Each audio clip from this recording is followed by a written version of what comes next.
Oi, you know what time it is? You're tuned in listening to Dry That Aussie Metal Guy. Make sure to hit that like and subscribe button so you don't miss any of his content when it drops. And remember, stay brutal, you mad dogs. Roof!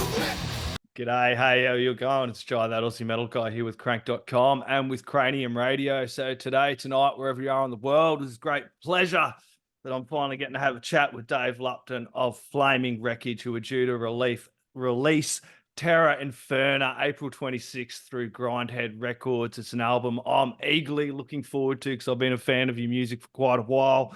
I think since the Cathedral of Bones album, I come across you guys, man. So thank you for joining me. Yeah, no worries, man. And yeah, I'm stoked to put that album out there. I'm stoked you're digging us. It's good to hear. Yeah, that's it, man. Absolute pleasure, dude. First off, man, can you tell me, me and probably for the other listeners there, kind of tell me about kind of where this all started? Because I think it's like 10, 11 years now of Flaming Wrekage, yeah? Yeah, we're getting up there now. But, you know, it feels like we're just like hitting our stride, which is really exciting. Yeah, like it was kind of just you know, it started the same way as so many other kids at school, just frothing on Metallica and lots of thrash, and like just when you're learning to play guitar, just trying to take it all in and just like starting a band out of that excitement for music. And yeah, we've definitely evolved a lot since then, but I think like the initial excitement is still there, which is super awesome for us to and that allows us to keep creating new things. And yeah, like it's been a pretty topsy-turvy journey with the lineup changes and stuff over the years, but we've managed to nail down some dudes for like the last sort of 6 or 7 years, I think it is, even longer maybe. And like this is like the core unit that we've got now, and yeah, it feels good. We're like getting more mature with each release, I think, and like our working relationship together is just killer with like songwriting and stuff. But the best part is you get to hang out with 3 of your best mates and play a lot of shows. So yeah, man, I think like the journey from it's interesting. I've been doing a couple of interviews with some European podcasters and media people over there, and people are they really do their research over there. Like they want to know everything about the very beginning, like the first EP, which like you can't even get. Like I don't even know if I have it. That's a relic, and you pretty much I don't think you want to hear that either. But yeah, like if you even like from Catharsis to Terra Inferna, it's just almost 2 different bands. Like come so far, and that's the exciting thing about like being part of the evolution of something, and we're seeing it come to fruition now, which is super cool. Yeah, definitely. It's unreal to hear the evolution of the band. I went back through the last few days and I've been listening to your whole collection back through from Catharsis right up to the newer stuff. And you can hear just the growth in you guys as well, kind of as a unit, kind of as you've gone on. You kind of hit your stride, I feel like, in Cathedral of Bones as well. You know what I mean? You kind of were playing everywhere on that album too, and then kind of leading into this one. Yeah, for sure. I feel like that album was like a bit of a turning point. Like I said, that was when we really nailed down that lineup in the writing process for that one, and it was just like it just felt right. Like the 4 of us started to collaborate a little bit more, and now on this latest album, like it's fully collaborative process. It used to be more like very guitar driven, and the band is guitar driven, but it used to be very much a like, we'll bring in a riff and then you build on that. And now songwriting ideas can come from anywhere. And like a lot of these new songs on the new record are like born out of like interesting drum fills or like interesting ideas from places that are not even anywhere near heavy metal. And I think that's another thing that makes us like, you know, that has developed our sound is just the constant hunger for new influences. Like we all listen to wildly different stuff. Like if you were ever in our tour van, you'd probably get pretty confused after about an hour. It's just like all over the shop. But like when you bring it all together, it's what Flaming Wrekage is, and I love that about us. Like we're always like hungry for new music and new influences that you can put in sort of into a metal context and make it sound like us. So yeah, that's been something that we've really explored a lot on this album as well. So Yeah, you can definitely hear that in the sound of Flaming Wrekage, all these different influences that have kind of come in, and then you've made them your own. Who are some of the artists, people that have kind of influenced and inspired you as a musician? well, I often feel like I'm a bit behind the eight ball with like newer releases in the metal realm. Like I do every once in a while sort of stick my head into Spotify and see what's coming out. But like often I just get like massively drawn in by like 70s rock and roll and like Aussie rock and that kind of stuff. And like I just like their songwriting approach, like, and also like when you're playing a lot of heavy metal, I like to kind of just step away from it every now and then, listen to something a bit like different that's going to just chill me out. Like there are people out there that can just listen exclusively to death metal, and that's cool, but it's not for me. Hey, like I need It's not that. for me either. I listen to so much metal as well, Dave, like purely Yeah, for what I do, but I also like listen to classical music, jump into a yeah. bit of folk and blues, and I think a lot of metalheads aren't purely. I know some do it, and it's okay, but I can't do it either.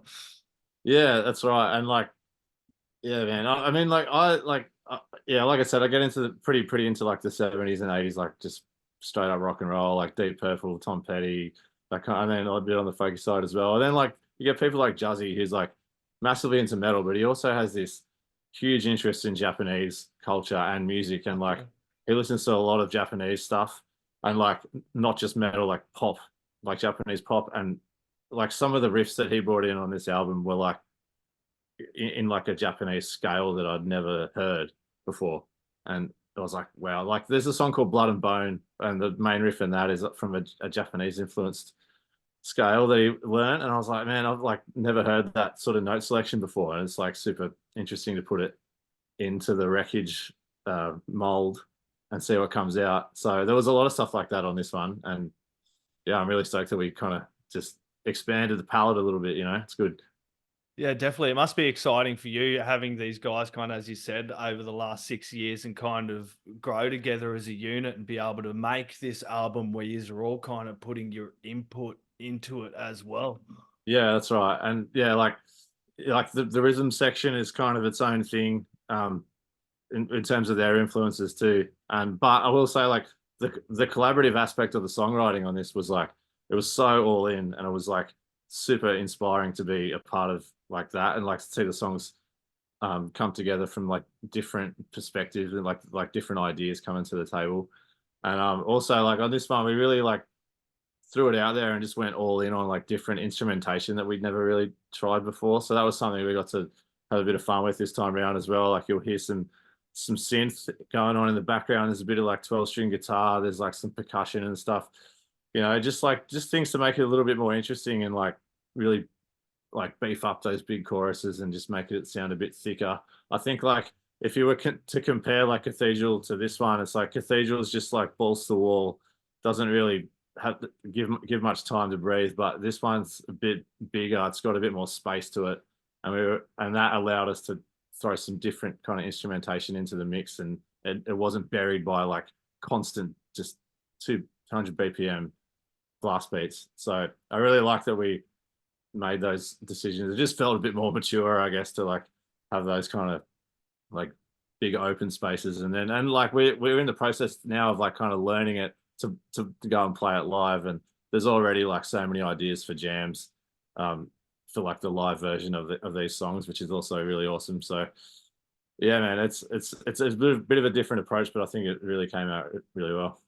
Speaking of live, it must be exciting because you have so many live shows at the moment coming up and coming, including one I think I seen. Let me see if I can find that over here. This one here over in Europe, man. I think it's 30th of November with Benighted, Beast, Hideous Definity. Yeah. Man, some unreal fucking bands. That must be super exciting to be kind of getting over there and amongst it in Europe. And it's really, I fucking love seeing Aussie bands doing well, you know what I mean? And getting over there and playing in Europe must be really exciting for you as a Yeah, musician. like the back end of the year is going to be really busy for us. We've only got a couple of Aussie shows on this like initial launch, and then we're doing a bigger tour later in the year, which isn't announced yet. But yeah, that November run will be cool. We're sort of still piecing it together, but that's like a really awesome festival that we managed to get on.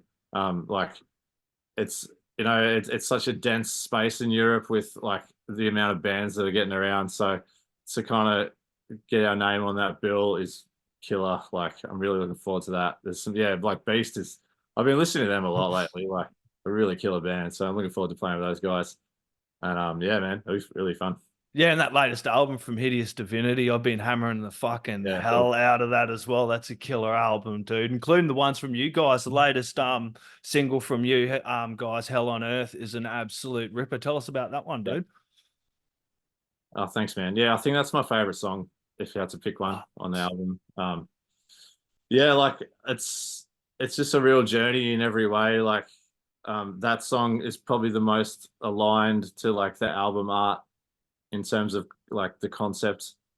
You know, like you'll see there's a guy sort of standing on the edge of the abyss, and like it's There we go. like what looks like an almost impossible journey ahead, but you know, you got to walk through the shit sometimes to get to the beam of light at the end. So Fucking oath you do. Amen. so yeah, if you listen to the lyrics of this one, like you'll kind of get that, and hopefully people can take different things from the way that I've kind of conveyed it. But yeah, I remember spending a lot of time on that one, like really getting the lyrics right, and just it's got like a real like crushing sort of groovy chorus bit, and then it just goes into this epic section at the end, which is quite a common thing for us. Like we'll do sort of verse, chorus, verse, and then once you get to the bridge, it just never comes back. Like it's just so that's one of the ones I was talking about before. We were just like working out some live jams. Like we were just like we could just play this riff forever. So that's gonna go off live, dude.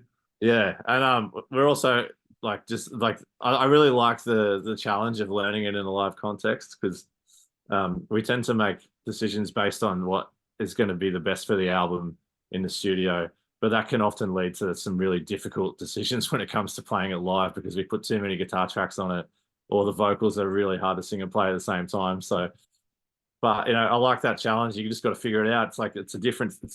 For me, at least, it's like the live version is different to that album. If you want to listen to the album, listen to the album. But if you want to really experience it, you can come see us. Like, so yeah, that song is like really embodies the whole album. And yeah, like it's got everything in it. Like I was saying before, there's some extra instrumentation. There's a Roland Juno synth like sitting underneath that big chorus part at the end, and there's like a 12 string in there, I think, as well. So yeah, there's a lot going on in that song, but I think it's got a real killer hook to it, and I'm proud of it. It's a damn killer track. And speaking of playing live, dude, talk about the film clip for Ghost and then the track as well, dude, because that's a killer track. But that film clip, funnier track, man, is awesome. Was it Chapo there, kind of? Yeah, man. The stars aligned. We managed to get all our mates available on the same day, which was insane. Yep. Yeah, we wanted to do something that was just a bit more relatable. Like, I think we've done the whole trope of like metal bands like standing in epic locations with wind blowing in their hair and fire and all that shit. Like, it's just been done a million times. So we just like, what's relatable to people? And if I don't know about you, but if you've ever played in a band, you're gonna have played a couple of absolute stinkers to like two people. And you know, every band, like no matter how big you are now, they've done that at some point in their career, and it's always like something that you can look back on with probably a lot of fondness, I would say now. And like there's always funny stories out of that stuff. And like we have toured a lot in regional Australia, and that's kind of where the real guts of the country is. Like there's always funny stories doing those shows. So we based that clip on doing that, really. Like all of the stuff that Chapo says in that are like actual quotes that we've heard from people over the years, and we just tried to get them all in. We couldn't get everything in. Like I posted a little B-roll thing of some stuff that didn't make the cut the other day, but like I've seen that. Guzzy getting carded by the, like that happens like every second gig for us, because he still looks like he's 14. Yeah, we just wanted something that like people would enjoy, that can relate to, but also like it's like a complete package of like all the Wrekage stories from just Aussie tours. So yeah, it was a super fun day making that, and yeah, I'm stoked with how it came out. I could definitely relate to that, because I was going to say I think there's been a Chapo at just about every gig I have gone to as well. Yeah, that's right. And like if you're in the band, you can't, like, can I swear on this? You can swear on it, mate. Fucking oath. Well, yeah. If you're in the band, you can't tell them to get fucked or anything. Like, you know, like they're the only person there supporting you, so you got to give them the time of day. And like I always like doing that anyway. You know, those guys, like they've come out to the show. Like Yes. you got to have a beer with them and just hang out, even if they're a bit punishing. They're always pretty funny. So you know, Yeah. that's just the reality of it sometimes, man. And like, you know, Timmy from Astro Death plays the bartender. He's like super surly and just like doesn't want to be there either. So yeah, it was awesome that we got a bunch of cameos in there. And Reese, the director that we worked with, just absolutely smashed it. Like we worked on that concept for quite a while, so it Yeah, was we cool. just played all over. I know with the last album, I know he's played a lot of regional areas, including over in Port Pirie. Friend of mine, Yeah, Dan yeah, Pierce, over there with False Flag and that, and it was really good to see you guys doing it. And it's hard playing some of those gigs, but guys like yourself have. I've seen you guys play in other bands, and you just go out there and just put everything on the stage, and it's really good to see some of these bands, and you can go, fuck yeah, these guys are gonna, get there. And that's why I'm excited to kind of see you kind of playing over in Europe. Because I remember seeing Airborne, all bands kind of start playing these small little pubs. I remember seeing Airborne fucking back at the local watering hole back when they were kind of yeah, kicking off here in Australia, and they were just playing as hard as they did back then, even in a pub. So it's yeah, you got to man. put the work in. 100%. Like doing those shows is like, you know, even if you're like a band that's been around for a while, like it's a good opportunity to just like really work on the live show and just like hone your chops even further. Yep. But also like I just love that like going to those places because people don't get like a lot of tours that go through there. So they generally like absolutely sell you out of all your merch and they just so stoked that you made the effort. So, you know, you're just dealing with like super genuine people that are stoked that you came and played for them. So yeah, I think it's important to go back to those roots, you know, even if you have gone and done Europe a bunch of times, like, Yeah. you know, we'll still always do that, I reckon. It's always good fun. Yeah, well, it's really important these days, isn't it? Like as a band to have that touring side because it's basically you get your hardcore fans like that'll buy merch and albums. Hopefully, everyone watching this is going to go buy the album merch because there are some fucking awesome merch packs on there as well. I've Yeah, checked yeah. out. It's important to have that touring side because you have people come to the shows and it's kind of the way to kind of make a little bit to make the next album or at least cover touring costs, you know? Yeah, that's it, man. And like, you know, as you know, Australia is like such a big place, but there's Yeah. not too many like major cities that you can just keep flogging. Yeah, I know. It's good to like we always look at it and just go, right, where haven't we played in a while? Or where have we played before? And like we'll try and slot that in with like, you know, fly to Adelaide, you might do Port Pirie or whatever. And, you know, just try and make a weekend out of it rather than just doing these fly in, fly outs. Like we like doing those regional shows. It makes the weekend like a weekend for us. And yeah, like I said, we get to hang out with people that are like thirsty for live music, which is awesome. And it's great to see the younger crowd like going off in these regional areas. They really appreciate it. These young 16, 17, Yeah, yeah. 15-year-olds like rocking the hell out. I've seen them at some of those shows. It's unreal. Yeah, well, a lot of those shows are all ages as well, which we don't get to do very often in like Yeah. capitals. So yeah, it's awesome, man. It's good to see the next generation coming through. And what was the other show I did see you guys? Metal to the Max, was it Oh this yeah, one, well there you go. dude? Speaking of regionals like that, you Speaking don't of get much more regionals, regional than that. exactly, Silverton, dude. Like, and the lineup for that is absolutely fucking unreal. And I think there's a couple more bands yet to be announced, yeah? Yeah, there is. And yeah, like we got a whole bunch of mates on that. Like Oh, that's yeah. like, man, when you see a flyer like that, it's just so hard not to get absolutely like pumped. Like, you know, we've because we've been touring Australia for a while. Like it's awesome that we've made so many good good friendships with bands like all over the country, and that's like the best part of going on tour. You just get to hang out with your mates in different parts of the country. So, and when they're all in the same part at the same time, it's even better. So, yeah, that's going to be a sick one. We're in the process of looking at some other shows for that weekend as well. So, stay tuned on that. That'll be regional. Don't worry about that. Yeah, that's it. That's going to be massive. 2 day festival, that one as well. And you work with Chris Themelko down there at Monolith Studios. He's an absolute beast down there and recorded some great albums. And, Orpheus Omega's killer band as well. Yeah, man. like he actually came up to Sydney this time round because he's got like a little portable sort of set up now. Oh, So fuck yeah. yeah, so that made it a little bit easier for us. Like we could kind of slot a little bit of work in there every now and then. And our bass player's got a studio, so we did drums and some other stuff there. But a lot of the guitars and stuff were just done in this room right here.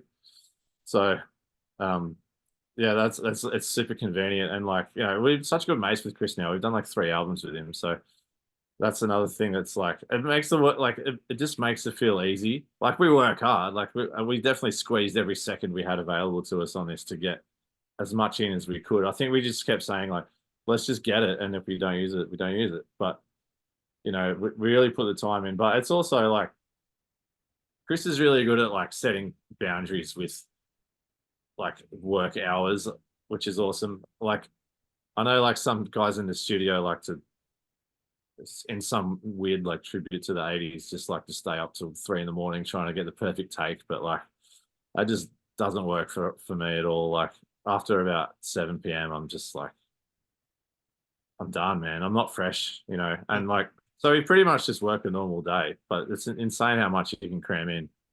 And that just meant that we got to just hang out at night. Like he stayed in my house for 2 weeks. So we're just cooking up dinners and just chilling, man. It was awesome. And that relationship feeds into the album as well. Cause you go to work like the next day and you're just ready to have a good time and just kick some ass and, you know, play down some mad tracks. So yeah, the whole setup of that is all a part of the way it sounds.